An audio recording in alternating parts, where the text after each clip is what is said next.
TPS reports. We're here. We're back. Episode number 2 of 2025. I'm Justin. Once again, joined by Joshua Padron. Hey, Josh, how you doing, buddy? Hey, Justin. Thanks for having me again, buddy. Yeah, dude, I'm glad you're back in. And we're also joined by Corey this time. Corey, how are you, man? Good, Justin. How are you guys doing? Thanks for having me today. Yeah, dude, thanks for joining us. Thanks for being our third amigo. Shout out to Pat Dixon, who's not here. He's had a crazy weekend. Y'all go check his Facebook out. He's got some announcements that he's going to make. So first of all, Corey, you've played in a couple of our events. How excited are you to be on the show? Have you been watching all of our podcasts? I did watch the first podcast. Yes. Josh texted me, said, hey, we talked about you for a couple minutes, and it's like, oh, what did they say? I need to know. Which goes probably for anyone that's playing in the pool series. If you want to know what other people are saying about you, you should listen to this show. But I have watched the first one. It was fantastic. You guys are doing some really good stuff. So yeah, excited to be here in chat. Awesome. Thanks, dude. And Josh, you played for the second straight weekend, buddy. So I guess you're having fun this year. Yeah, man. I mean, that was kind of a little bit of the plan. Wanted to, play more of the pool series events and see if we can climb up some of the points, Good, dude. I'm really glad that both of y'all have played this year. I'm glad that both of y'all are joining me. I'm going to go ahead and read off our sponsors. Shout out to them really quick for making this possible, because honestly, we would not be here if it wasn't for them supporting us.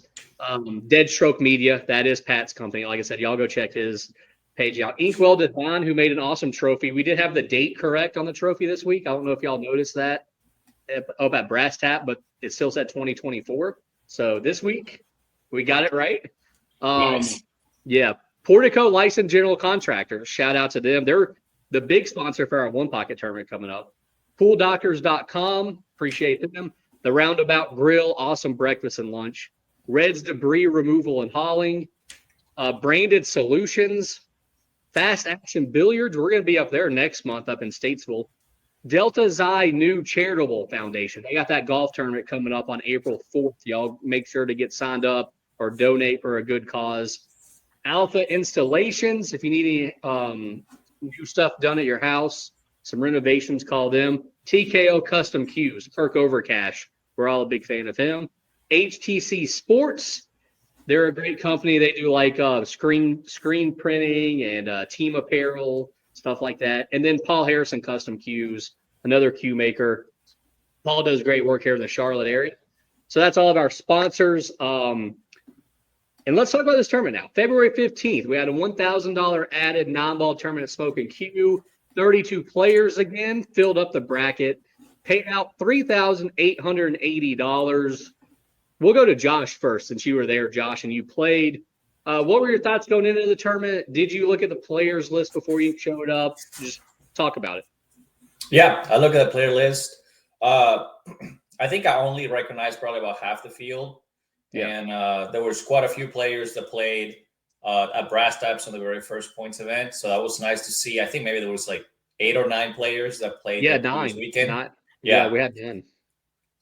And on the last week's podcast, we talked about how that Brass Taps event was probably the strongest field we've ever had. And honestly, this was probably a close second. It might have not seemed at first glance like that was the case, but I was just taking a look at the player list and the average performance rating of Fargo Zone, and it's actually pretty close. So pretty strong field too. Yeah, most definitely. I think we've started off with 2 strong tournaments in a row. Corey, you couldn't quite make this one, but I mean, what were your thoughts just going into the tournament before it even started? Did you look at the player? Did you see the players list? I didn't see the players list, but I did check it out like during while the tournament was going on, and then I have obviously looked at it today as well. And I would have to agree with Josh. I mean, it looks like a very similar field as last week when it comes to like overall ratings. I think, this week you could sub in, Josh Eater, of course, who won. Hunter was here, Runal. A lot of really good players that are obviously some of the best in the Southeast too. So yeah, they basically took the spot of Guama and you, Corey, who were 2 of the strongest players from Brass Tap that didn't make it down. So we replaced them with 2 or 3 other really strong players. Yeah. And of course, had some other good ones come back. Mike Davis, BJ, obviously you, Josh. Hank Powell made it back 2 in a row. So I think that's pretty exciting. I guess I guess BJ and Mike making it 2 straight tournaments now, neither one of them winning. Corey, are you surprised by that?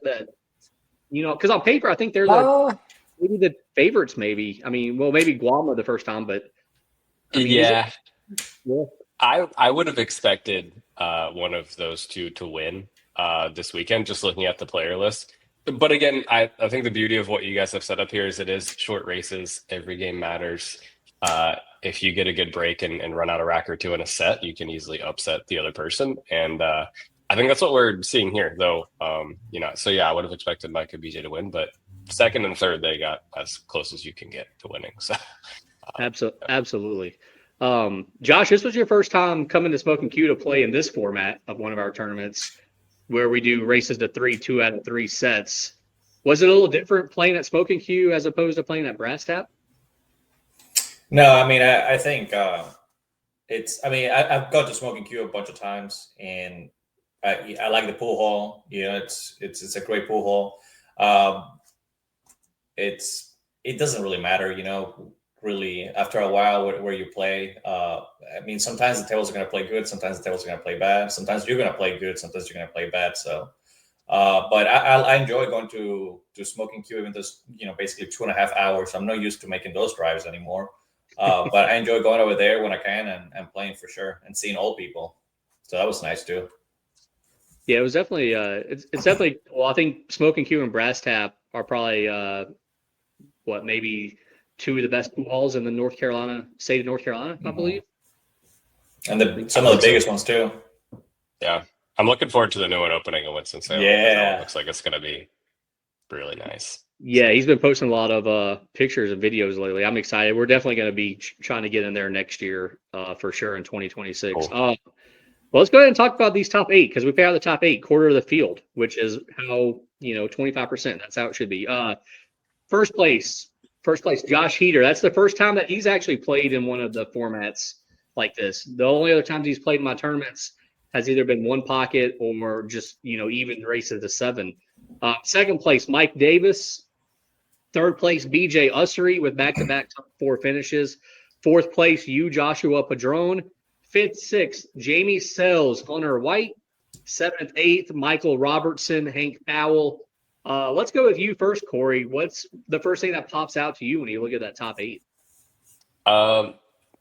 Two things really. One is Josh winning. Big shout out to him. I know he just recently had a child, so he must have some new dad power kicking in.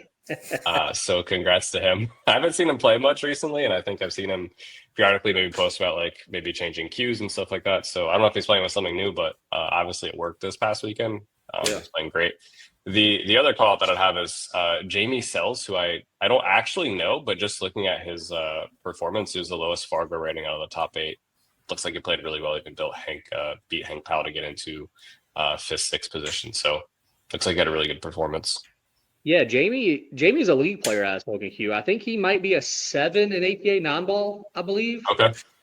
And he literally, this is a couple of times now that he's played, and every time he gives me money to sign up, and he's just like, I guess I'll donate and come for the practice and try to get better. And now look at him getting 5th, 6th, and I'm giving him money at the end of the day. Yeah, great job. Took you to the hill, Josh, I think. So. Oh yeah, he won the first set. He actually won the first set. Yeah. He played pretty good. I mean, the Fargo shows to be 5:34 in there, but I mean, I think for the most part, he played significantly better than 5:34. That was my first time seeing him too. So yeah. Yeah, honestly, like, he's the kind of player where I expect him to win 1, maybe 2 rounds in these tournaments. But to see him cash makes me super happy because I love seeing new players get up there. And yeah, he's by far the surprise of the top 8 for sure, 100%. And you mentioned Josh Heater with the dad power. I guess, Corey, did you get that when you became a dad? Nope, I don't think I did. So, I think I got it coming into it because I finished 3rd at the expo right before I had my child, and it's kind of been leveled out. But yeah, maybe he's got something. I mean, that's pretty good. 3rd place at the expo because they basically play the same format that we do because I kind of Yeah, copied just a them. little more extended. Yeah, exactly. Yeah. So, yeah, maybe it's something about the format and being a new dad. So, I mean, it is a great format. I might be biased though. I think it's a great format. It's a great format. Josh, what sticks out to you, man, when you look at the top 8, other than yourself, obviously? The check mark on the the bracket. Yeah. Just based on what I saw Saturday, I honestly think we all struggle on Saturday, and I think the person that struggled the least was actually Josh. From what I saw, but I mean, Mike struggled a lot. He played the set that the last set against me. That was the only set that I saw that he played pretty good. BJ struggled, Ash struggled, Hunter struggled, everybody struggled, and Josh seemed to play pretty good. And I mean, that's he won 6 straight matches to win the whole thing, so that tracks. Yeah, that was. I actually have 2 notes wrote down for Mike. One was that I think this is the worst that he's played in my tournaments, and he still got second, which is super impressive.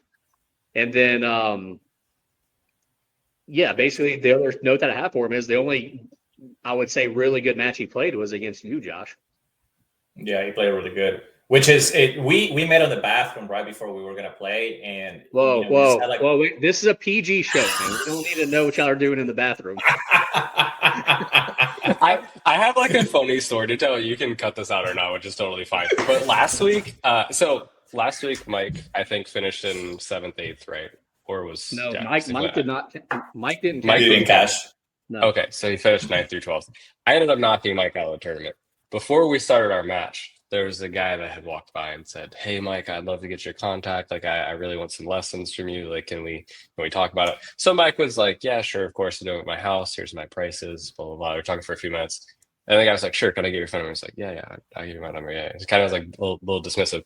And then the guy hung around to like watch our match, and I ended up playing like phenomenal first set. I think I had broken ran, dry out, and then broken ran like first 3 games or something stupid. And the whole time I was running out, I was thinking like, man, I'm like ruining Mike's business here. So like if I win this match, like not only is he gonna knock out the tournament, like I might be like ruining some of his coaching money too. And then it's like, oh my gosh. So anyways, I thought it was really fun. Things to think about while playing. That is funny for sure. I tell you, there's one thing I want to talk about out of the top 8 players, and that's somebody that we haven't mentioned yet really at all. And that's Michael Robertson. To get into the money, he beats Renal. And I was just wondering, kind of what y'all don't really know Renal that well, but you've both seen him play. And I think, Josh has played him. But I mean, to me, maybe that might be a tiny bit of an upset, Michael winning. I don't know. Just kind of what do y'all think about that? Because I think that was one of the better matches, on paper. That was one of the better matches of the day. I hate that we didn't get it on the stream, but what do y'all think about those 2 guys playing each other? Josh, you want to kick us off? You got any thoughts? Oh, sure, man. I mean, all in all, Mike, I had half of his Calcutta, so I was rooting for him. And he likes to step it up when he knows that he's playing somebody good. I mean, he has a tendency to want to step it up and just get the scalp. And right before the tournament, I think he was telling me that he had played Ronald one other time and he lost on the hill to him. So, Mike is one of those guys that he'll remember scores, he'll remember matches. So that will stay on his mind. And, so I know coming in, because we talked it before the tournament. So I know coming in that he was going to try his best to beat Ronald. Yeah. Was he an underdog? I don't know, actually, because I will have to say a couple months ago at the Beasley Open, I got knocked out by Roberto Gomez 8-6, and I thought I played like Jesus himself. And then Mike had to play him next, and I was like, Mike, that sounds like Roberto's on fire. Like, just go fire at it and see the best that you can do.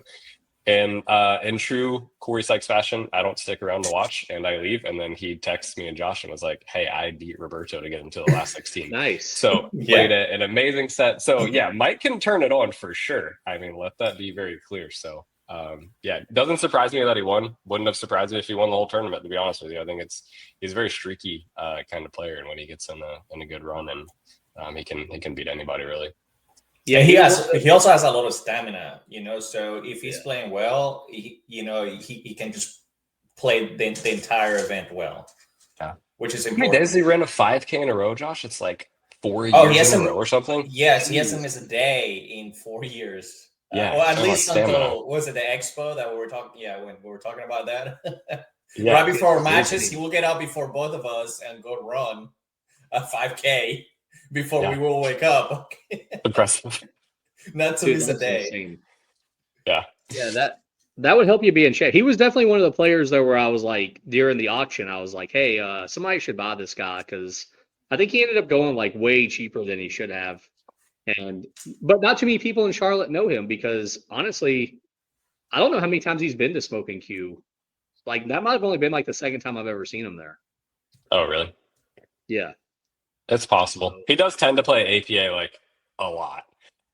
And doesn't really come out to like so many of these tournaments, but who knows? Maybe this will make him spend more time in the open side of the house playing whoever's out there, I hope so. I hope he starts coming more. I think we're kind of done talking about maybe the top 8, I think. So let's move on to a couple players that didn't cash. I got 3 people that surprised me that didn't cash.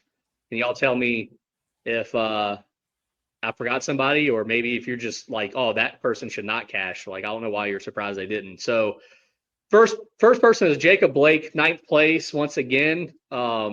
He played on the stream to get into the money. I think that's 8 times now he's been 9th place. Oh no. Yeah, he lost to Jamie Sells on stream to get into the money. So I keep saying it's going to be his time to make the money, and it has yet to happen. But I'm still rooting for him. Next up, Renal. I'm surprised Renal didn't cash a 9th place finish for him as well. And Eddie Little, 17th place finish. Lost to 2 really good players and Josh Padron and Mike Davis, so kind of a tough draw. But, I mean, we'll start off with you, Josh. What do you think? I mean, are you surprised that none of those 3 cash? And am I forgetting anybody? Is there somebody else that didn't make the money that we should talk about? Yeah, that's what I'm looking here real quick. Obviously, Eddie, kind of very surprised that Ronald. Was Ronald one of the blind bids? No, he was not. No. He went pretty high, I think, on the. Yeah, he went 4th highest. Yeah. Yeah.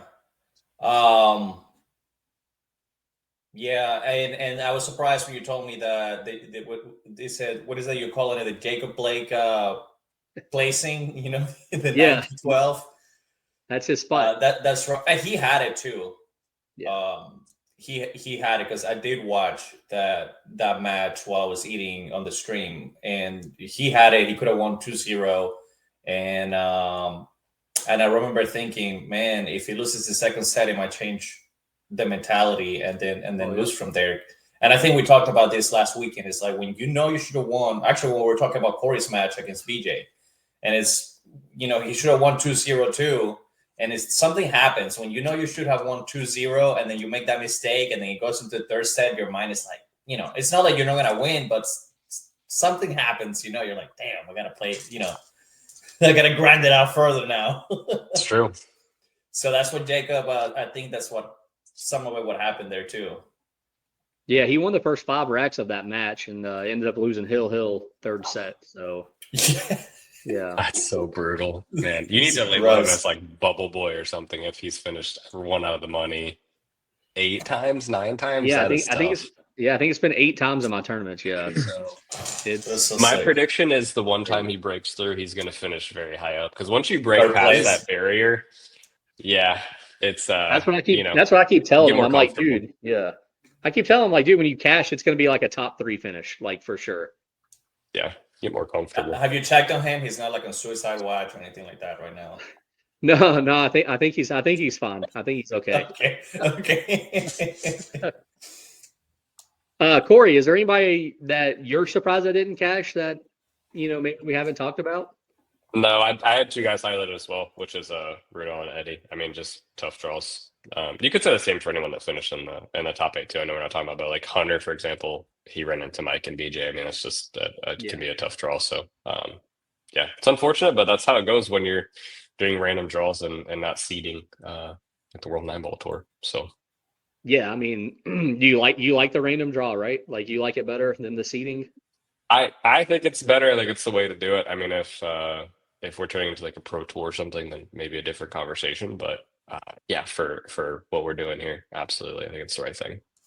I think so too. I think so too. Yeah. Tash, are you ready to talk about how your tournament went, buddy? Oh, me? Yeah.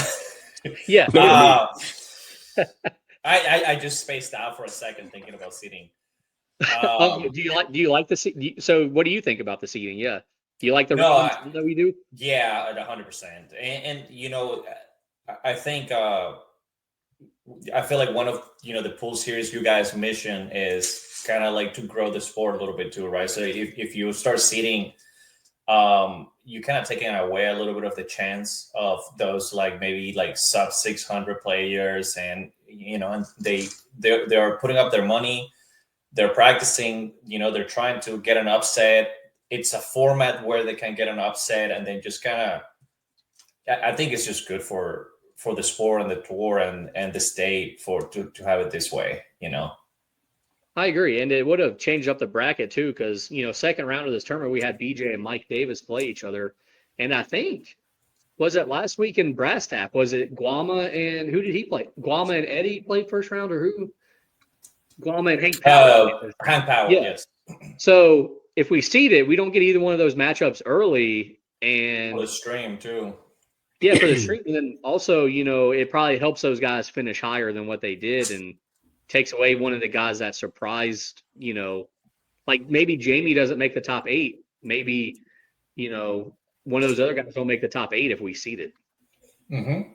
I would bet a lot of money that they wouldn't. Yeah.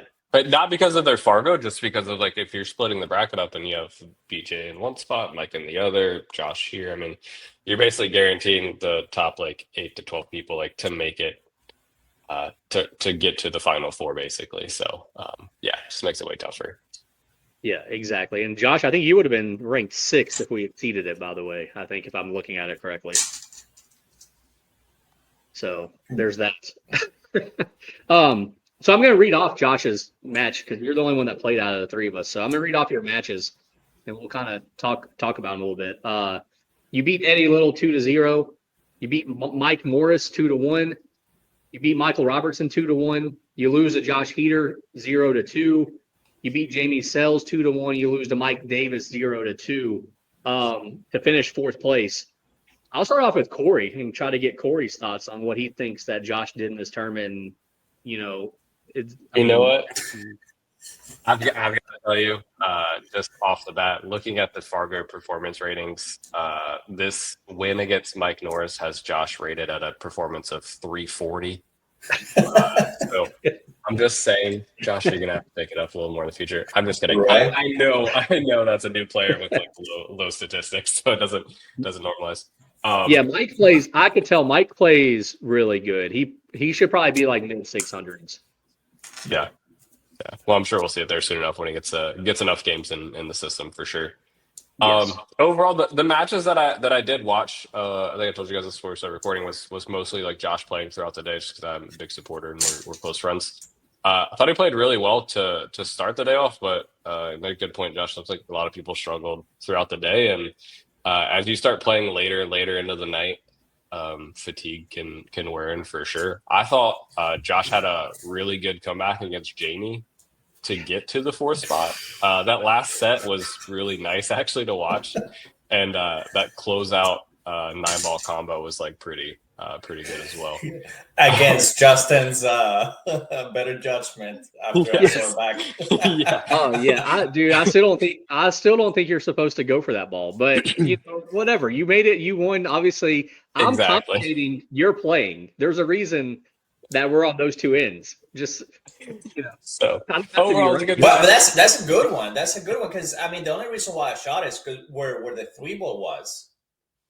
Yeah, to get to it behind the 8, I think it was done. Yeah, it was the 3-ball was like the margin was so small. I'm like, and I felt like I just had to cut the 1 ball like exactly 90 degrees to the cue ball. I'm like, and plus I missed every other combination shot throughout the days. It's like I'm bound to make this one. Gotta get one. Gotta get my one. Yeah, so that was a good match to close out, and then I honestly didn't watch the full match against Mike. I did see you scratch to end the match on the 7 with So inside, which we gross. could spend lengths talking about if that's the right shot or not. That was the wrong Maybe for shot, a different- 100%. I think it was a wrong shot. It was the wrong shot. I only shot it that way because I was playing so bad throughout the day, and It I felt had no right. confidence Fair. that I knew I could make it with the inside. But I was like, man, the percentages with scratching here are pretty high, and I still shot Yeah. it that way. That's fair. You said the same thing yeah, about me last week, which is you wrong can shot. like, depending on how you're feeling that day, you may like Yeah. like be more confident about certain shots or like shoot different shots a certain way, and like that makes total sense given if you were like, I don't know, just not feeling 100%, on everything. So, but overall, you finished fourth. That's a really solid performance given the field that was out there. Could have easily won the entire thing had you turned it on a little bit more. So I really thought watching your first match with Eddie and seeing you like rattle a couple balls and a couple balls barely going in, I was like, Josh is going to be home like in time to watch like Saturday Night Live. Yeah. I was like, I mean, you won the match. You won the match, but I don't know if you won because you played better than Eddie or if Eddie just played worse than you did. Like, it was like neither one of you guys played. That was a very weird, like two of the best players in the tournament, and y'all played probably your C game, maybe. And I was like, this is going to be a quick day for both of these guys, probably. And just because also I knew that the loser side was going to be tough with some of the first and second round matchups. So I was like, they're bound to get a bad draw. But yeah, good job battling through it in fourth. And also, I thought you were going to give up against Jamie. Like when he won that first set, and I think halfway through the second set, you went for like 1 or 2 shots maybe. And I was like, I think Josh is kind of giving up. Like you went for one, like you kicked at a ball, like you just got up there and kicked at it like so quick. And I was like, I think this dude's gave up. I know exactly that shot. Yeah. And Yeah. I had a feeling that people will see it that way. I don't think I give up. But everything, I mean, frankly, if I'm being honest, I consider myself lucky that I finished fourth. Because I like you were saying, I think I did play like C game. I just couldn't get anything going for myself. So the fact that I just kept winning, and then it was just kind of crazy. So I was just trying something to change something to see if I could, change the momentum. It's not because I gave up and I was just two stroking it for no reason. I was just trying to make something completely different happen. It's like playing blackjack, and then you're not supposed to hit on 16, but the shoe is so bad, you're like, hit on 16, Yeah. like you're just trying to change something. That's basically how I was feeling there. So you can be like Austin Powers and stay on like 5 and be like Austin Danger Powers. Yeah, it makes perfect sense. I love it. I was just trying to hit on 16, man. That's all it is. No, that's a good strategy. And I said that in the stream too. I said sometimes you just gotta change it up for a second just to get back into your groove. And I think that's smart, man. And that's really kind of thinking like that is kind of what separates a lot of players from other players too. Because some players are so stuck on doing the same thing over and over that when it's not working, they refuse to kind of change it for just 1 shot or 2 shots, just to kind of you almost just let your aggression out is what I kind of say. That's what I say about myself sometimes. That sounds about right. Yeah. But yeah, good job, Josh, getting fourth. Is there anything else you want to talk about from your tournament experience at Smoking Q? Let's see. I'm looking here. Yeah, I mean, just versus Eddie, it could have gone either way. I went back and I watched some of the matches a little bit. I mean, since we're talking pool, and what do you think? Because me and Corey were texting a little bit about this. What do you think was going on with me from an outside perspective? Like, what was going wrong? Because you guys see me play a bunch of times already. Because I texted Corey this. It's like, this is one of the weird times. I'm going through like a little slump. I usually know what's wrong, even if I can't fix it on time. I don't even know what's going on. I just, no idea why I'm playing so bad. I don't even know if there's a way to like figure out what the root cause of it is. I mean, obviously, I actually had the same thing happen to me, and I was telling Josh this around like the U.S. amateurs a few months ago. You just like lose like all faith in your game, and you're like, what am I doing? Why do I even play this? But sometimes like a healthy break can help a little bit, clear your eyes. Josh, I don't have changed your contacts recently. Maybe that's something you could do. I don't know. You gotta switch it up or take like a tiny break or something and come back with a refreshed focus in the Yeah. game. Obviously, you guys see I have a table at home. I play like 10 or 15 minutes. Like if I'm leading up to something, I'll play like 10 or 15 minutes a night and just like keep my eyes where they Yeah. need to be. It I doesn't mean, really make me play any better or worse, but yeah. it can help. I'm sitting at my table right now. My camera and computer and microphone are on my table, and so I Nice. say I have not played at all. Yeah. I think Josh, Sure. during the match with Eddie, you just kept jumping up on your shot, like you just kept moving a tiny bit, like before you would make contact, like almost every shot. Yeah. Like that was definitely one thing I noticed. I didn't really notice it so much later on in the matches. It just looked like later on in the matches you were just kind of hesitant on some shots, but definitely against Yeah. Eddie, you were just popping up. I think Yeah, I it's have a your tendency to do that. Yeah, Yeah, I have a tendency to do that. Yeah, sounds about right. Well, good job, buddy. Good job getting fourth. Let's go to the stream. Let's talk about the stream. So we had 12 total matches. You can go back and watch them on YouTube. They're by the time this podcast gets uploaded, they will all be up there separately, so you don't have to go through the whole long live stream to find whatever match you're looking for. And I've highlighted 5 that I want to talk about. And if y'all maybe have another one that you want to talk about or whatever, but we'll just go down the list of the 5 that I want to talk about and give our thoughts on it. So the first one is the second round matchup where BJ wins 2-0 over Mike Davis. I just think that's definitely a match that needs to be talked about because on paper it's the 2 best players in the tournament. And honestly, BJ pretty much played a perfect match against Mike. And I don't think Mike has beaten BJ yet in the pool series tournaments with this format. Corey, I mean, do you got any thoughts on that match? I don't know if you watch it or not, but just seeing just a 2-0 score, I mean, what was the game count for it? I didn't get a chance to watch it, but I think it was 3-1, 3-1. Okay. Yeah, I mean, again, I think that's the beauty of the format we have here is like 3-1 you might think it's a blowout, but it could easily just be like Mike broke dry one time, and that's all it was. No, that's exactly what happened the first set. Yeah. Yeah, sometimes the score isn't as telling as what the results may show. So doesn't surprise me. It could have went either way. They could have 2-0'd each other. Absolutely. Yeah. Looks like Mike actually came back later on and beat him to get into the finals, right? So yeah, which was the first time. Yeah, which was the first time that he's ever beaten BJ, I think, with this format. So yeah. Josh, did you watch any of that BJ and Mike match? I know you were there. Yeah, I watched a little bit. I think that's something about the tournament that maybe we didn't talk about is that table was breaking very difficult.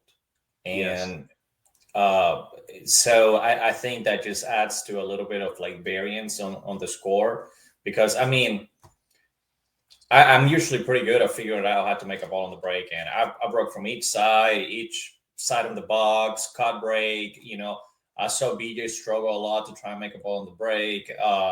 And most everyone was, it was hard to rack the balls on for them to stay tight.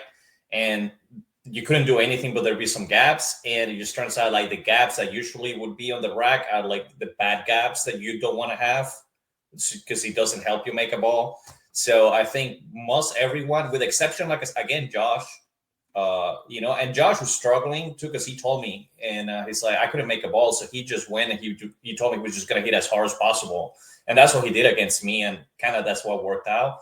But in general, that table was breaking very, very hard, so that adds up to the variance on, like I said, on score wise and some of what happened there on the score line too. Yeah, I think out of all of our tournaments that we've done at Smoke and Q, we're pretty much always live streamed that match. That's always kind of been or that table. I mean, that's always kind of been the table. And I think this tournament was like the least amount of break and runs that I've seen in one of our non-ball tournaments there. So it was definitely breaking bad. And also a lot of balls were like hanging in the pocket, like more so. I don't know if you guys noticed that, but there was definitely a lot of balls hanging in the pocket than at least what we normally have there. For sure. Yeah. Well, we can't forget it was raining the entire day. That was another thing too that kind of takes away a little bit of your confidence. It's hard sometimes when the tables are very wet to kind of like play position. Because some rails are going to bounce a little bit more, and like you're saying, you're going to hang some ball because if you touch that rail a little bit, it's just going to rattle in there. that takes a little bit of confidence away from you, and it's hard to adjust with spin. At least for me, when the balls are like that dirty and it's just that humid, it's hard to judge the spin sometimes. And he breaks harder the table. Now, just to kind of help our viewers out a little bit, we play on the table that's like pretty close to like a door. Do you think if we play on a table that's further away, is it going to have the same effect from like the humidity and stuff that you were talking about? A little bit. I mean, it still was playing kind of, I played a few tables over. It was playing a little bit better, but I mean, that's just something that is going to happen. You can't predict the weather, and at the end of the day, you're supposed to learn to adjust too. It's just harder to adjust, even for like Mike was, like I said, me and Mike were talking about, and that's exactly what he was telling me. He was having a hard time adjusting, and that was part of the reason. And it's just going to happen. I think it happens to the professional players too. Sometimes you're just going to have scrappy matches and hard tournaments because of reasons like that. Corey, what's your thoughts on the humidity and affecting the table and stuff like that? I think it makes a major difference. I mean, I try not to like think too much about it, but it definitely plays a role in how you play. It happens every year when all of us go to the expo. Once it gets to about Friday, Saturday, they keep the doors open. The tables start playing like 100 miles an hour. That's faster. true. It's crazy. So yeah, it plays a big difference. But you can't choose the weather. And you've got to adapt. I did have a really good conversation with BJ last week at Brass Tap around the adjustments that he's been trying to make just from playing like from pool hall to pool hall as he's playing in between like World 9-Ball Tour tournaments and playing around where we are, right? And just like stark differences in the playing conditions playing at a World 9-Ball Tour versus playing at some of the nice pool halls. Oh, so major, right? Oh yeah, it's much. I would argue it's much more difficult for him to adjust playing in those conditions, like back and forth, versus us who play at the same like couple of places around North Carolina for the most part. Playing on brand new conditions. Playing on brand new conditions, if you're not used to it, is equally as bad as playing when the tails are really wet, because the adjustment difference is about the same, but in the opposite direction. Totally agree. Yeah, it takes you always got to factor. You got to factor in everything too, because one thing that keeps me going from pool hall to pool hall is like the light situation. Like sometimes it's like almost too bright for me, and I just don't see the balls as good as I do at places where it's kind of maybe a little darker. Yeah. That's a good point. I have a Predator light, and just randomly, because you can change the temperature and the brightness, I'll just randomly play at different temperatures and brightness for that reason. Because the lights change. It doesn't bother me as much, but sometimes it does a little bit. That's pretty smart. I would say on my table right here, I have like the just the regular light where it's got like three lights, kind of like your classic. Yeah. And I would say I have two different brightness of lights right now. So depending on where you're at on my table, it's a totally different shot. Corey trying to figure out that brightness is stable. I know. I've got mine, and it's pretty bright. So I was just looking at it. Yeah, so this light down here at the end where I'm sitting is like super bright. The other two are like semi-dark. So I feel like I'm, if I ever practice on my table, I feel like I could get used to every kind of brightness if I was smart. But again, I have a bunch of stuff on this table right now. That's a good thing about a traveling tour as well, is that it forces you to learn how to adapt to different tables and different conditions. And that's part of being a good player too, and kind of like getting to the next level, because nobody just wants to be a one table house pro. Yeah. There's certain players, that will only play and they will only gamble on that one table, that one pool hall. And, sure, they might play good on that table, but then they go to a different pool room and they're going to be playing like 75 points below their average, because part of the game is learning how to adjust, Absolutely. Let's talk about one of the other matches here. There's another match I want to talk about. And it's from the third round of the winner's side. BJ Ustery wins in the third set against Tim Nelson. And I just want to talk about this match because we all know Tim. So for Tim to get a set on BJ might be a surprise, maybe. I mean, it is a short match, but Tim wins the first set 3-0. To me, that was a surprising part. And honestly, the way that he won 3-0, I was like, Tim might win this match. And I think he won the first game in the second set. He So did. I'm like, Ooh. you know what? This could be a huge upset. Like, well, I mean, maybe not huge, but we could be witnessing an upset here. And obviously, it didn't end up happening. BJ kind of fought back and ended up winning. But I mean, you guys have known Tim, and obviously, y'all know BJ. So let's just start off with Corey here. Corey, I mean, looking at the score of that match, I don't know the game count of the last two sets, but I haven't went back and looked. But I know the first set was 3-0 Tim. So, Corey, what do you think about that match? I mean, now that I just I mean, a little bit. it sounds like it was a pretty good performance to lead off Yeah. with. Just couldn't close it out at the end there. I wonder if it was, was it some nerves? Was it some bad rolls? Was it BJ just turned it on? I mean, I didn't watch the match specifically, but yeah. What's your answer to those real quick before I continue? Was it a mixture of those? BJ didn't miss a ball. I mean, Okay. BJ, like Tim really didn't. I think Tim missed one shot. I think maybe he draw broke. Maybe he draw broke once or twice. But it's not. Tim did not start playing bad. It was just BJ just never. When you play a good player like such as BJ, when they never miss, it's hard to beat anybody when they're playing like that, and that's kind of how he played after that first set. Yeah, well, that's how it goes sometimes in the short races. I mean, it's good for him to win a set. I mean, obviously, if you look at just like Fargo comparison, 6-10 against 7-64 something, I think would be is something like that.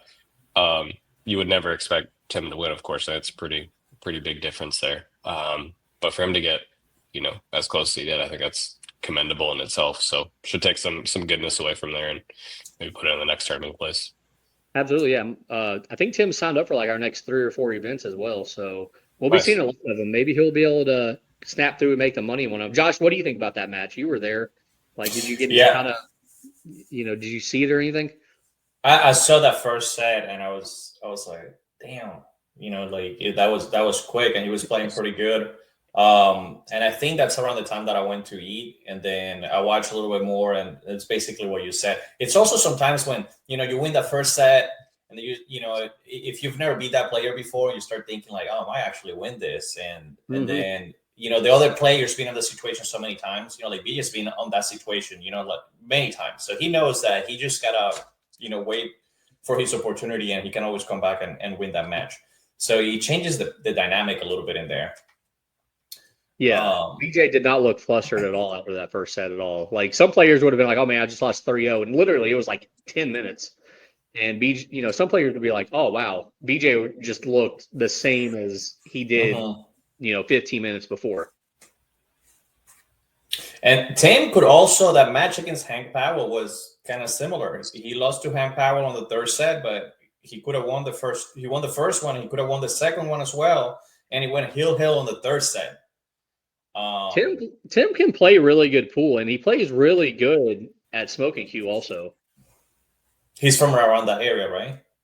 No, I think he lives closer to like Gate City up in Greensboro. Oh, okay. But he does come down to Smoking Q a lot.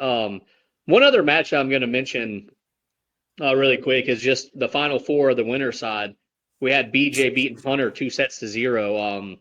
They were the final two in our tour championship last year, so we got our first rematch from that, and BJ won 2-0, and I believe it was pretty quick. Let me go back and look at the time here.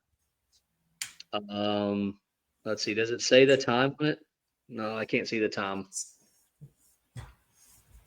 Anyways, he wins 2-0, and even Hunter was like, man, that was a pretty quick match. So, I mean, what do you guys, like, Corey, what do you think when you see BJ and Hunter, like, playing each other? Like, do you think that's I would say, first and foremost, looking at the bracket, it says the match took 0 minutes.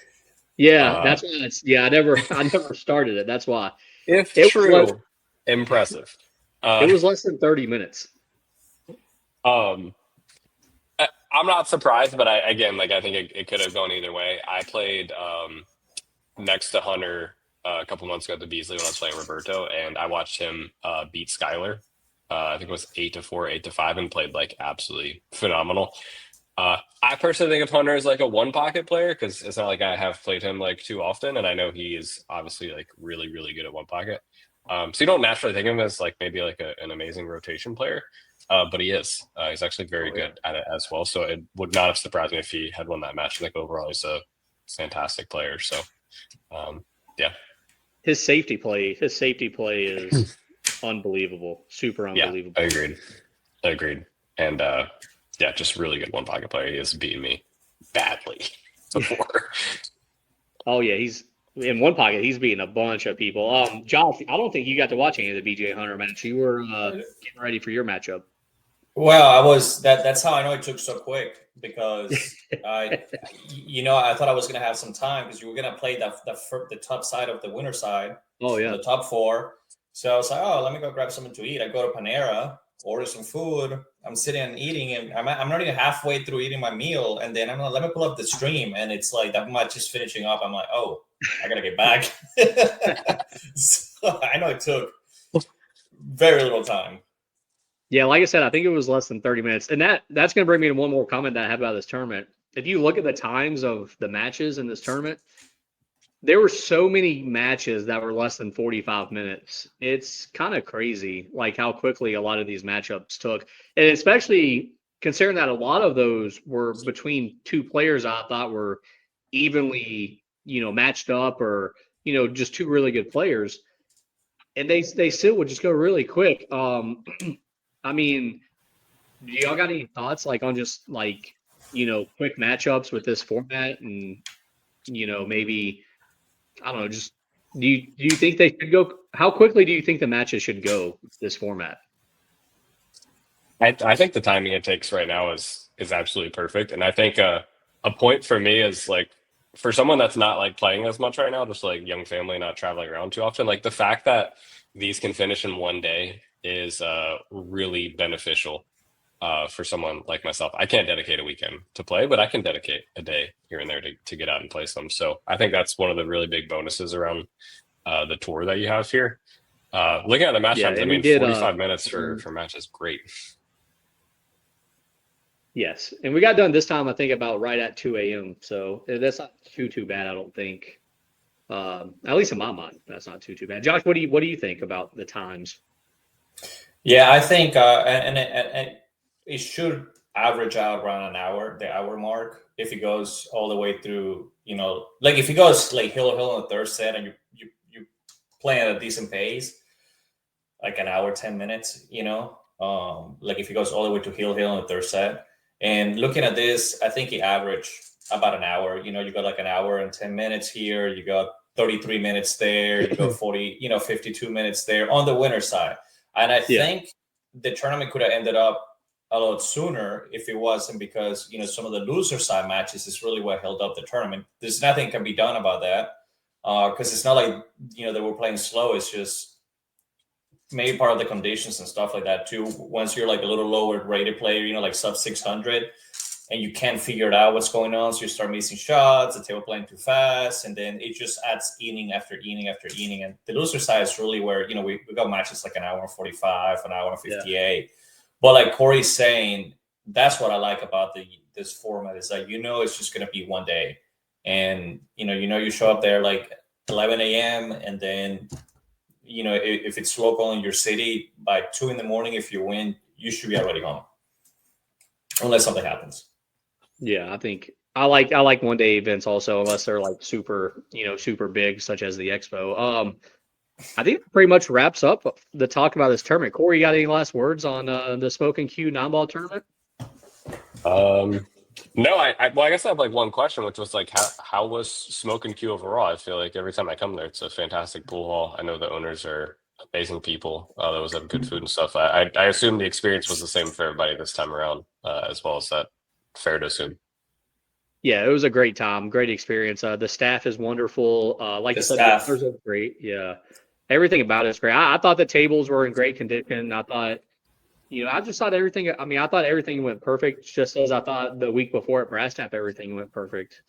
I think we try to pick, the better pool halls to go to. Like we're not trying to go. I mean, not that there is any bad ones, but if there was a bad one, we wouldn't really want to go there. Yeah, that's fair. But yeah, overall, sounds like another great week for the pool series. So thank you. Josh, any last comments on the Smoking Q tournament? just like I said, I want to comment on Smoking Q. The staff is so good over there. That's another thing too. It's like they're nice tables. I know we talked about like the table conditions, but we want to separate that. That was just the weather. It's not like the tables are playing bad or anything like that. Like the tables are, taken care of. They play well, and the staff is so nice over there. I think that's part of like the good experience in Smoking Q is that every time I've gone there, like everybody that works behind the bar and all the service, there's always so nice. It kind of makes you feel welcome, and I enjoy that. Especially if you're gonna spend the whole day over there. Yeah, that always How long have they been definitely. open for? 30-some years, right?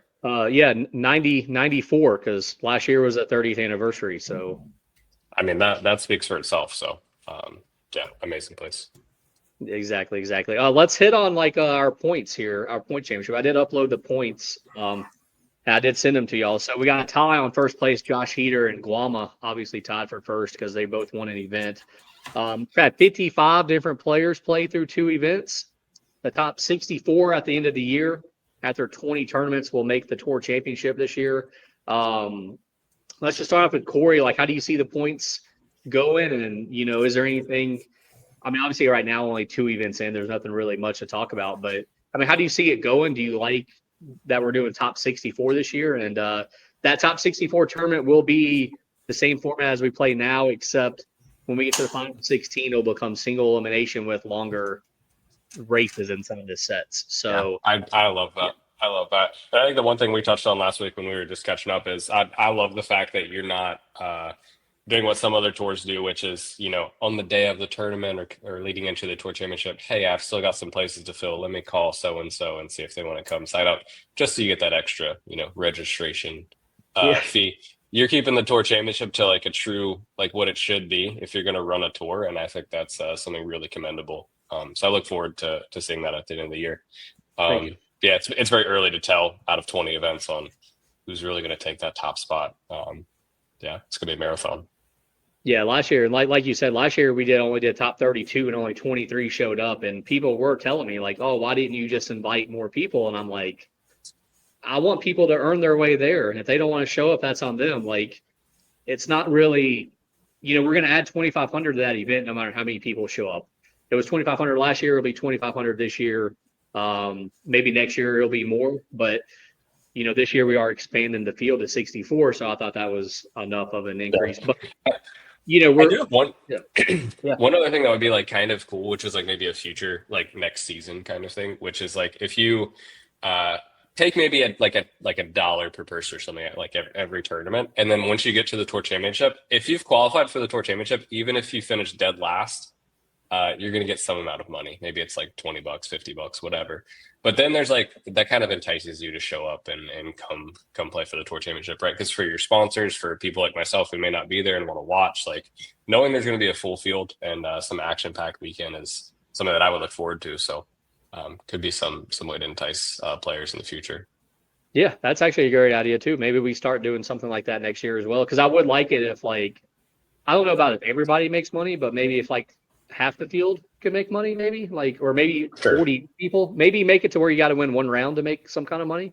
Like there should still be some kind of, we don't want a participation trophy, so to Sure. speak. But like in tennis, I think in the U.S. Open, I think if you win one round, you're in the money.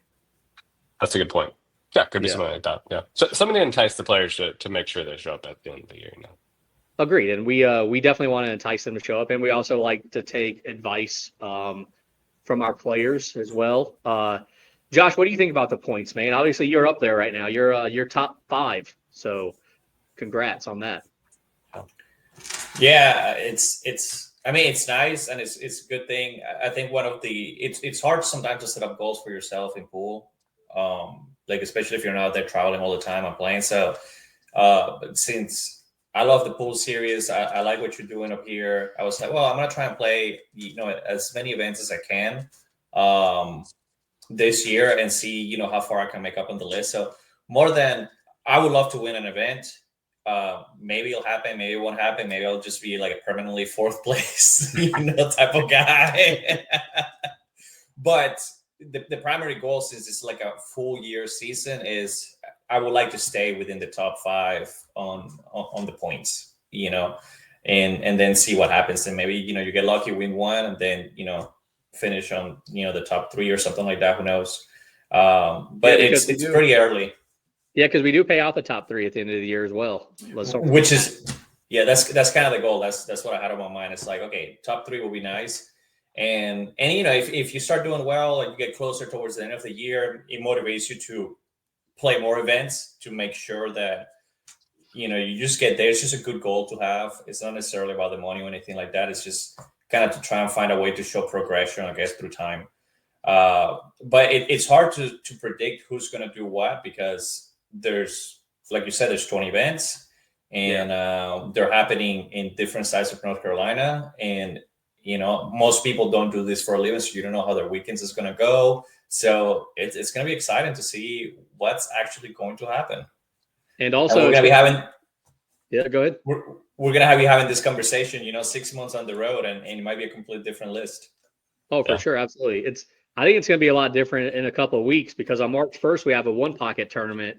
And usually those one pocket players aren't going to come for rotation tournaments. So we're going to see a couple of those guys maybe only twice all year. But if they finish top 3 or 4, maybe that makes them say, hey, maybe we need to come back and play a rotation tournament to make that top 64. Fair point. And we do got that one pocket tournament coming up. We got a full field already. I'm just going to go ahead and read off some of the top names. Hunter White, Mike Davis, Scott Howard, Rob Leeper. Those are probably, I would say maybe those are probably the top ones. Maybe Hank Powell, he cashed last time. Gatlin Askins, he's a pretty good one pocket player. Yep. Corey, what do you think when you see a one pocket tournament? Because there's not really that many around. So, what do you just kind of, and this is 1,000 added, because all of our events are 1,000 added. So, Nice. Yeah, just what's your thoughts? How do you feel about the one pocket tournaments? I'm like a one pocket convert now. I used to actually hate playing the game. But I've come to love it. I don't know if it's an age thing, me losing hair, or what it is, but I definitely have the older I get, the more appreciation I have for the game and chess in general. So I've come to like it a lot. I haven't gambled playing one pocket at all, but tournament one pocket is, I think, a little bit different probably, just because you're playing a race and not by the game. So overall, I like playing one pocket tournaments. I like seeing them now too. So it's nice that you're running one. Yes, actually, we'll be having another one in the fall as well. Josh, what do you think about the one pocket tournament? Yeah, I wish I could play. It's kind of hard for me to just do back to back. And plus, the field is full already. Just going back to back to Charlotte weekend, back to back weekends. But I rarely play any one pocket tournaments. I think the Beasley is the only one pocket tournaments I played. Wow. And I missed this year. So that's, I do gamble. I'll gamble a little bit one pocket here and there, because Brass Tab has a lot of one pocket players. And so I will say I don't play much one pocket. I'm not very good, but most of my one pocket playing has been gambling rather than tournaments.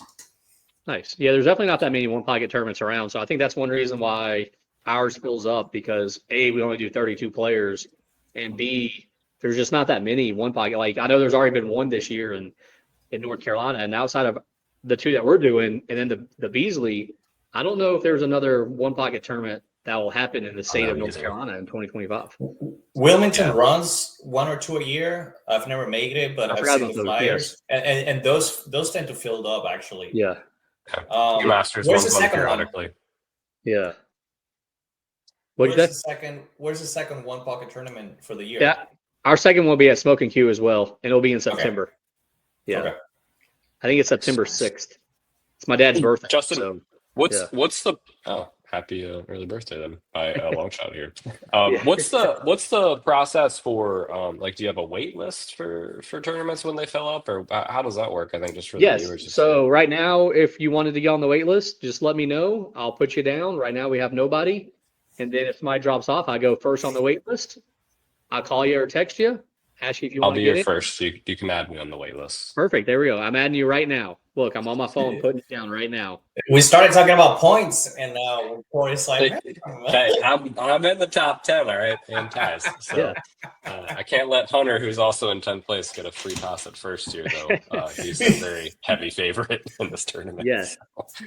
And then we do make sure everybody prepays as well. So if they do drop out, I do give them a refund. We do give a grace period before the tournament where you no longer get your refund. But yeah, we've had a wait list for both tournaments so far this year. I think for the Smoke and Q tournament, we had like 8 people on the wait list. That's awesome. I mean, sad but awesome, like in a good way. And then we have a tournament coming up March 22nd at Fast Action in Statesville, and I have not posted a flyer for it yet, but we already have 14 people signed up. Wow, that's great. Yes, and I think that's something you and I have talked about it, right? It's like as the this is your second year, and as once people start to notice that you cannot wait until last minute to sign up, and that it's getting full all the time, I think it's just going to be filling up quicker and quicker and quicker. And that's good. That's good for you to organize the event and spend more time into making the event better rather than having to wait for people and stuff like that. And it gives a chance to different players to first come first serve, and if you pay your money, that's all you need, Exactly. We definitely want to try to make things better. But guys, this has been fun. I definitely appreciate y'all joining us. The TPS reports, we're on YouTube. Check us out. We're on the Pool Series page. Leave some comments. Leave, let us know what you think. Let us know if we're wrong about something, or if you have any hints or helpful tips or whatever. Corey, any last words before we sign off? No, thanks for having me. I appreciate being able to join in and give some commentary. Really like the setup. Good. Absolutely. Thank you. Josh, any last words? Since you're on YouTube now, like and subscribe. That's right. And we'll check you later.